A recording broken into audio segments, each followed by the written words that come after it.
ଆକାଶବାଣୀ।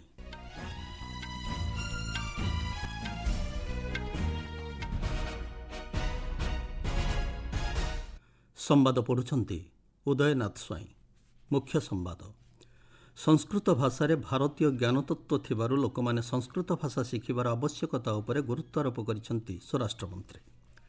ୱାଶିଂଟନ୍ଠାରେ ଭାରତ ନେତୃତ୍ୱରେ ଆସନ୍ତାକାଲିଠାରୁ ଆରମ୍ଭ ହେବ ବିଶ୍ୱ ବ୍ୟାଙ୍କ ଭୂ ସମ୍ମିଳନୀ 2025। ମୁମ୍ବାଇଠାରେ 4 ଦିନ ଧରି ଚାଲିଥିବା ୱେବ୍ସ ସମ୍ମିଳନୀ ଆଜି ଉଦ୍ଯାପିତ। ପୁଞ୍ଜିନିବେଶ, ବ୍ୟବସାୟ, କଳା ଓ ସଂସ୍କୃତି ପାଇଁ ୱେବ୍ସ ସମ୍ମିଳନୀ ଏକ ଅବିଶ୍ୱସନୀୟ ମଞ୍ଚ କହିଲେ ସୂଚନା ଓ ପ୍ରସାରଣ ସଚିବ। ଇସ୍ରାଏଲର ଏକ ବିମାନ ବନ୍ଦର ନିକଟରେ କ୍ଷେପଣାସ୍ତ୍ର ଆକ୍ରମଣ ଯୋଗୁଁ ଏୟାର ଇଣ୍ଡିଆ ପକ୍ଷରୁ ଆସନ୍ତା ମଙ୍ଗଳବାର ପର୍ଯ୍ୟନ୍ତ ଭାରତରୁ ତେଲ୍ ଆଭିଭକୁ ସମସ୍ତ ଉଡ଼ାଣ ବାତିଲ। ଏବଂ ଖେଲୋ ଇଣ୍ଡିଆ ଯୁବ କ୍ରୀଡ଼ା 2025 ବିହାରର ପାଟନାଠାରେ ଆଜିଠାରୁ ହେଲା ଆରମ୍ଭ। ଭାରତର ସମସ୍ତ ଜ୍ଞାନ ସଂସ୍କୃତ ଭାଷାରେ ଥିବାରୁ ଲୋକମାନେ ସଂସ୍କୃତ ଭାଷା ଶିଖିବା ଏବଂ ଅଭ୍ୟାସ କରିବା ଆବଶ୍ୟକ ବୋଲି ସ୍ୱରାଷ୍ଟ୍ରମନ୍ତ୍ରୀ ଅମିତ ଶାହା କହିଛନ୍ତି। ଶ୍ରୀ ଶାହା କହିଛନ୍ତି, ସଂସ୍କୃତ ଭାଷା ବିଶ୍ୱକୁ ଏହାର ସମସ୍ୟାର ସମାଧାନ ପାଇଁ ମାର୍ଗଦର୍ଶନ କରିପାରିବ। ନୂଆଦିଲ୍ଲୀରେ ସଂସ୍କୃତ ଭାରତୀ ପକ୍ଷରୁ ଆୟୋଜିତ 1008 ସଂସ୍କୃତ ଅଭିଭାଷଣ ଶିବିରର ଉଦ୍ଯାପନୀ ଉତ୍ସବରେ ଉଦ୍ବୋଧନ ଦେଇ ସ୍ୱରାଷ୍ଟ୍ରମନ୍ତ୍ରୀ ଏହା କହିଛନ୍ତି। ସଂସ୍କୃତ ଭାଷାର ଗୁରୁତ୍ୱ ସମ୍ପର୍କରେ ଗୁରୁତ୍ୱାରୋପ କରି ଶ୍ରୀ ଶାହା କହିଛନ୍ତି, ସଂସ୍କୃତ ଭାଷା ଅଧିକାଂଶ ଭାଷାର ଜନନୀ। ଦେଶରେ ସଂସ୍କୃତକୁ ପ୍ରୋତ୍ସାହିତ କରିବା ପାଇଁ ସରକାର କାର୍ଯ୍ୟ କରୁଛନ୍ତି ବୋଲି ସେ କହିଛନ୍ତି। ସଂସ୍କୃତି ଭାରତୀ ପକ୍ଷରୁ ଏପ୍ରିଲ 23ରୁ ଚଳିତ ମାସ 3 ତାରିଖ ମଧ୍ୟରେ ଜାତୀୟ ରାଜଧାନୀରେ 1008ଟି ସଂସ୍କୃତ ଅଭିଭାଷଣ ଶିବିର ଆୟୋଜନ ହୋଇଛି। ଏହି ଶିବିରରେ 25,000 ଲୋକ ଅଂଶଗ୍ରହଣ କରି ସଂସ୍କୃତ ଭାଷା ଶିଖିଥିଲେ। ଏହି କାର୍ଯ୍ୟକ୍ରମରେ ଦିଲ୍ଲୀ ମୁଖ୍ୟମନ୍ତ୍ରୀ ରେଖା ଗୁପ୍ତା, ବିଜେପି ଦିଲ୍ଲୀ ସଭାପତି ବୀରେନ୍ଦ୍ର ସଚଦେବ, ଦିଲ୍ଲୀ ବିଶ୍ୱବିଦ୍ୟାଳୟ କୁଳପତି ପ୍ରଫେସର ଯୋଗେଶ ସିଂ ଏବଂ ସଂସ୍କୃତି ଭାରତୀର ବିଶିଷ୍ଟ ବ୍ୟକ୍ତିମାନେ ଉପସ୍ଥିତ ଥିଲେ।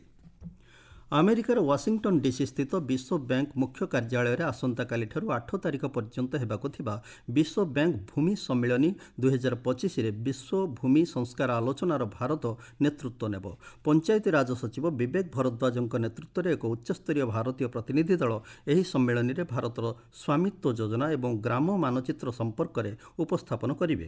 ଚଳିତ ବର୍ଷ ବିଶ୍ୱ ବ୍ୟାଙ୍କର ଭୂ ସମ୍ମିଳନୀର ବାର୍ତ୍ତା ରହିଛି, ଜଳବାୟୁ କାର୍ଯ୍ୟାନ୍ୱୟନ ପାଇଁ ଭୂମିର ସ୍ୱାମିତ୍ୱ ଓ ପହଞ୍ଚ ନିଶ୍ଚିତ କରିବା, ସଚେତନତାରୁ କାର୍ଯ୍ୟ ପାଇଁ ଅଗ୍ରସର।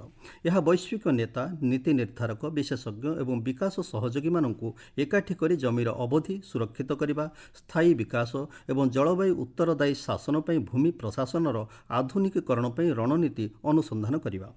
ଡ୍ରୋନ୍ ଏବଂ ଜିଓ ସ୍ପେସିଆଲ ଟେକ୍ନୋଲୋଜି ବ୍ୟବହାର କରି ଗ୍ରାମୀଣ ସମ୍ପତ୍ତିର ଆଇନଗତ ମାଲିକାନା ପ୍ରଦାନ କରୁଥିବା ଭାରତର ପ୍ରମୁଖ ସ୍ୱାମିତ୍ୱ ଯୋଜନା ଅଧୀନରେ 1,60,000 ଗ୍ରାମର 24.4 ନିୟୁତରୁ ଅଧିକ ପରିବାରକୁ ସମ୍ପତ୍ତି କାର୍ଡ ପ୍ରଦାନ କରାଯାଇଛି।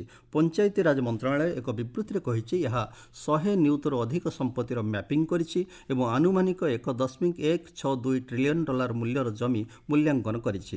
2025 ବିଶ୍ୱ ବ୍ୟାଙ୍କ ଜମି ସମ୍ମିଳନୀରେ ଭାରତର ଅଂଶଗ୍ରହଣ ବିଶ୍ୱ ଗ୍ରାମୀଣ ଭୂମି ପରିଚାଳନାରେ ଏକ ଗୁରୁତ୍ୱପୂର୍ଣ୍ଣ ମାଇଲଖୁଣ୍ଟ। ସୂଚନା ଓ ପ୍ରସାରଣ ସଚିବ ସଞ୍ଜୟ ଜାଜୁ କହିଛନ୍ତି, ୱେବ୍ସରେ ଭାଗ ନେଇଥିବା ପ୍ରତ୍ୟେକ ନିର୍ମାତା ପ୍ରସିଦ୍ଧି ଲାଭ କରିଛନ୍ତି। ମୁମ୍ବାଇର ଜିଓ ୱାର୍ଲ୍ଡ କନଭେନସନ୍ ସେଣ୍ଟରରେ ଆୟୋଜିତ ୱେବ୍ସ ସମ୍ମିଳନୀ ଅବସରରେ ଏକ ସାଂସ୍କୃତିକ ଅଧିବେଶନକୁ ସମ୍ବୋଧିତ କରି ସଚିବ ଏହା କହିଛନ୍ତି। କ୍ରିଏଟ୍ ଇନ୍ ଇଣ୍ଡିଆ ଚ୍ୟାଲେଞ୍ଜ CICରେ ପ୍ରତିଦ୍ୱନ୍ଦ୍ୱିତା କରିଥିବା ସଙ୍ଗୀତଜ୍ଞମାନେ ସେମାନଙ୍କ ପ୍ରଦର୍ଶନ ମାଧ୍ୟମରେ ସମସ୍ତଙ୍କୁ ଆକର୍ଷିତ କରିପାରିଥିଲେ ବୋଲି ଶ୍ରୀ ଜାଜୁ କହିଛନ୍ତି। ଭବିଷ୍ୟତରେ ଆନ୍ତର୍ଜାତିକ ଭ୍ରମଣ ଏବଂ ପରିବେଷଣ ପାଇଁ ସରକାର CICର ସମସ୍ତ ସଙ୍ଗୀତ ପ୍ରତିଯୋଗିତାର ବିଜେତାଙ୍କୁ ପ୍ରାଧାନ୍ୟ ଦେବେ ବୋଲି ସେ ଉଲ୍ଲେଖ କରିଛନ୍ତି।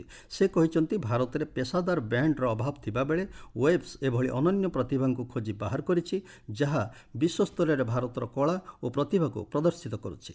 ये अपने आप में एक अविस्मरणीय रहा है। ना केवल इंटरनेशनल पार्टिसिपेशन बहुत जोरदार था, साथ ही साथ बिजनेस भी बहुत हुआ है। इन्वेस्टमेंट अनाउंसमेंट्स हुए हैं, देश बाजार में खरीद फरोख्त हुई है, वर्ल्ड की टॉप मीडिया एंटरटेनमेंट कंपनीज यहाँ पर शामिल रहीं, कल्चरल प्रोग्राम बहुत अच्छे रहे। एक पीपल्स वेव्स बन के निकल के आया है ये पहला एडिशन। ଆକାଶବାଣୀ ନ୍ୟୁଜ୍ ସହ ସ୍ୱତନ୍ତ୍ର କଥାବାର୍ତ୍ତା ବେଳେ ଶ୍ରୀ ଜାଜୁ କହିଛନ୍ତି, ପୁଞ୍ଜିନିବେଶ, ବ୍ୟବସାୟ, କଳା ଓ ସଂସ୍କୃତି ପାଇଁ ୱେବ୍ସ ଏକ ଅବିଶ୍ୱସନୀୟ ମଞ୍ଚ ହୋଇଛି ଏବଂ ଏକ ଜନ ଆନ୍ଦୋଳନ ଭାବରେ ପ୍ରତିଷ୍ଠା ଲାଭ କରିଛି। ସୂଚନାଯୋଗ୍ୟ, ପ୍ରଧାନମନ୍ତ୍ରୀ ନରେନ୍ଦ୍ର ମୋଦିଙ୍କ ଦ୍ୱାରା ଉଦ୍ଘାଟିତ ୱେବ୍ସ ସମ୍ମିଳନୀ 2025 ଚଳିତ ମାସ 1 ତାରିଖରୁ ଆରମ୍ଭ ହୋଇ ଆଜି ଉଦ୍ଯାପିତ ହେଉଛି। ଆପଣମାନେ ସମ୍ବାଦ ଶୁଣୁଛନ୍ତି ଆକାଶବାଣୀରୁ। ଉପରାଷ୍ଟ୍ରପତି ଜଗଦୀପ ଧନଖଡ଼ ଆସନ୍ତାକାଲି ଦିନିକିଆ କର୍ଣ୍ଣାଟକ ଗସ୍ତରେ ଯିବେ। ଏହି ଗସ୍ତ ସମୟରେ ଉପରାଷ୍ଟ୍ରପତି କର୍ଣ୍ଣାଟକର ଉତ୍ତର କନ୍ନଡ଼ ଜିଲ୍ଲାର ଶିର୍ସି ସ୍ଥିତ ଜଙ୍ଗଲ ମହାବିଦ୍ୟାଳୟ ପରିଦର୍ଶନ କରିବାର କାର୍ଯ୍ୟସୂଚୀ ରହିଛି। ବାୟୁସେନା ମୁଖ୍ୟ air chief marshal AP Singh ଆଜି ପ୍ରଧାନମନ୍ତ୍ରୀ ନରେନ୍ଦ୍ର ମୋଦିଙ୍କୁ ତାଙ୍କ ବାସଭବନରେ ଭେଟିଛନ୍ତି। ପେହେଲଗାଁଓ ଆତଙ୍କବାଦୀ ଆକ୍ରମଣ ପରିପ୍ରେକ୍ଷୀରେ ଭାରତ ଓ ପାକିସ୍ତାନ ମଧ୍ୟରେ ଉତ୍ତେଜନା ବଢ଼ୁଥିବା ବେଳେ ଏହି ବୈଠକ ଅନେକ ଗୁରୁତ୍ୱ ବହନ କରୁଛି। ଅର୍ଥମନ୍ତ୍ରୀ ନିର୍ମଳା ସୀତାରମଣ ଆଜିଠାରୁ ଚଳିତ ମାସ 7 ତାରିଖ ପର୍ଯ୍ୟନ୍ତ ଇଟାଲୀର ମିଲାନଠାରେ ଏସିଆନ୍ ଡେଭଲପମେଣ୍ଟ ବ୍ୟାଙ୍କ ଏଡିବିର ବୋର୍ଡ ଅଫ୍ ଗଭର୍ଣ୍ଣାନ୍ସର 58ତମ ବାର୍ଷିକ ବୈଠକରେ ଯୋଗଦେବେ। ଏହି ଗସ୍ତ କାଳରେ ସେ ଇଟାଲୀ, ଜାପାନ ଓ ଭୁଟାନର ଅର୍ଥମନ୍ତ୍ରୀଙ୍କ ସହ ଅନ୍ୟାନ୍ୟ ଆନ୍ତର୍ଜାତୀୟ ସଂଗଠନର ମୁଖ୍ୟଙ୍କ ସହ ଦ୍ୱିପାକ୍ଷିକ ବୈଠକ କରିବା ସହ ମିଲାନରେ ବିଶ୍ୱର ଅନେକ ବିଶେଷଜ୍ଞ, ବ୍ୟବସାୟୀ, ନେତା ଓ ସିଇଓମାନଙ୍କୁ ଭେଟିବେ।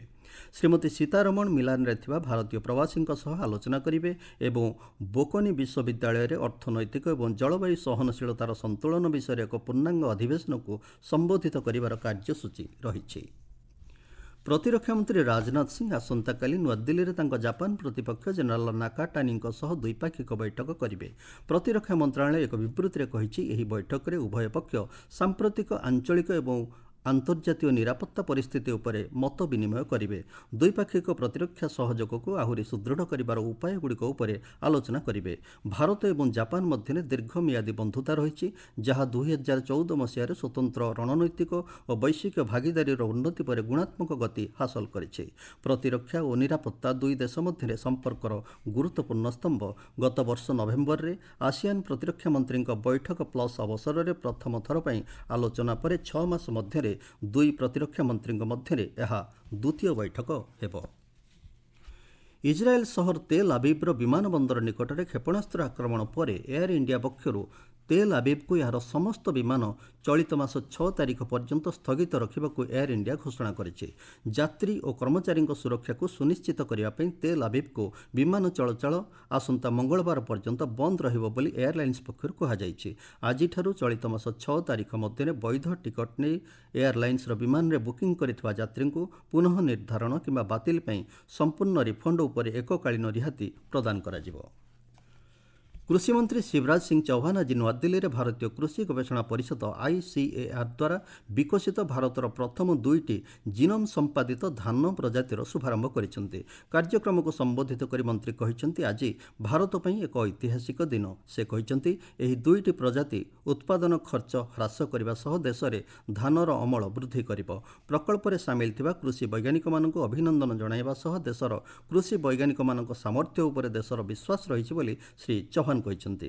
ଦେଶରେ ବର୍ଦ୍ଧିତ ଜନସଂଖ୍ୟାର ପୋଷଣ ଚାହିଦା ପୂରଣ କରିବାକୁ ହେଲେ ଦେଶରେ ଉତ୍ପାଦନ ବୃଦ୍ଧି କରିବାର ଆବଶ୍ୟକତା ରହିଛି ବୋଲି ମନ୍ତ୍ରୀ କହିଛନ୍ତି।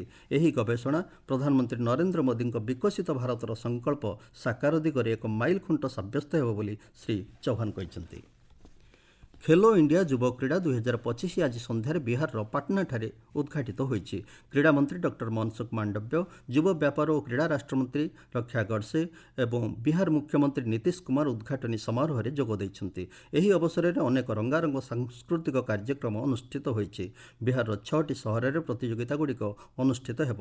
ଭାରତ ସରକାରଙ୍କ ଖେଲୋ ଇଣ୍ଡିଆ କାର୍ଯ୍ୟକ୍ରମ ଅଧୀନରେ ଖେଲୋ ଇଣ୍ଡିଆର ଏହି 7ମ ସଂସ୍କରଣ ଆସନ୍ତା 15 ତାରିଖ ପର୍ଯ୍ୟନ୍ତ ଚାଲିବ। ଏଥିରେ ବିଭିନ୍ନ ବର୍ଗରେ 8500ରୁ ଅଧିକ କ୍ରୀଡ଼ାବିତ ଅଂଶଗ୍ରହଣ କରୁଛନ୍ତି। ବିଭିନ୍ନ ବର୍ଗରେ 2400ରୁ ଅଧିକ ପଦକ ପ୍ରଦାନ କରାଯିବ। କେନ୍ଦ୍ରଶାସିତ ଅଞ୍ଚଳ ଲଦାଖରୁ ହଜ୍ ଯାତ୍ରୀଙ୍କ ପ୍ରଥମ ବ୍ୟାଚ୍କୁ ଆଜି ଲଦାଖର ହଜ୍ କମିଟି ଅଧ୍ୟକ୍ଷ ପତାକା ଦେଖାଇ ଶୁଭାରମ୍ଭ କରିଛନ୍ତି। ଲେହ ଜିଲ୍ଲାର 43 ଜଣ ତୀର୍ଥଯାତ୍ରୀଙ୍କୁ ନେଇ ଗଠିତ ଏହି ବ୍ୟାଚ୍ କାର୍ଗିଲ ସ୍ଥିତ ପର୍ଯ୍ୟଟନ ସୁବିଧା କେନ୍ଦ୍ରରୁ ଶ୍ରୀନଗର ଅଭିମୁଖେ ବାହାରିଥିଲା। IPL କ୍ରିକେଟରେ ଆଉ କିଛି ସମୟ ପରେ ଧର୍ମଶାଳାରେ ପଞ୍ଜାବ କିଙ୍ଗସ୍ ଓ ଲକ୍ଷ୍ନୌ ସୁପର ଜାଏଣ୍ଟସ୍ ମଧ୍ୟରେ ମୁକାବିଲା ହେବ। ପଞ୍ଜାବ କିଙ୍ଗସ୍ ପଏଣ୍ଟ ଟେବୁଲରେ 13 ପଏଣ୍ଟ ସହ ଚତୁର୍ଥ ସ୍ଥାନରେ ଥିବାବେଳେ ଲକ୍ଷ୍ନୌ ସୁପର ଜାଏଣ୍ଟସ୍ 10 ପଏଣ୍ଟ ସହ ଷଷ୍ଠ ସ୍ଥାନରେ ରହିଛି। ଆଜି କୋଲକାତାର ଇଡେନ୍ ଗାର୍ଡେନରେ ଖେଳାଯାଉଥିବା ପ୍ରଥମ ମ୍ୟାଚ୍ରେ କୋଲକାତା ନାଇଟ୍ ରାଇଡର୍ସ 1 ରନ୍ରେ ରାଜସ୍ଥାନ ରୟାଲ୍ସକୁ ପରାସ୍ତ କରିଛି। ପ୍ରଥମେ ବ୍ୟାଟିଂ କରି କୋଲକାତା ନାଇଟ୍ ରାଇଡର୍ସ ନିର୍ଦ୍ଧାରିତ 20 ଓଭରରେ 4 ୱିକେଟ୍ ବିନିମୟରେ 206 ରନ୍ ସଂଗ୍ରହ କରିଥିଲା। ଜବାବରେ ରାଜସ୍ଥାନ ରୟାଲ୍ସ 20 ଓଭରରେ 8 ୱିକେଟ୍ ହରାଇ 205 ରନ୍ କରିବାକୁ ସକ୍ଷମ ହୋଇଥିଲା। ମୁଖ୍ୟ ସମ୍ବାଦ ପୁଣି ଥରେ। ସଂସ୍କୃତ ଭାଷାରେ ଭାରତୀୟ ଜ୍ଞାନତତ୍ତ୍ୱ ଥିବାରୁ ଲୋକମାନେ ସଂସ୍କୃତ ଭାଷା ଶିଖିବାର ଆବଶ୍ୟକତା ଉପରେ ଗୁରୁତ୍ୱାରୋପ କରିଛନ୍ତି ସ୍ୱରାଷ୍ଟ୍ରମନ୍ତ୍ରୀ।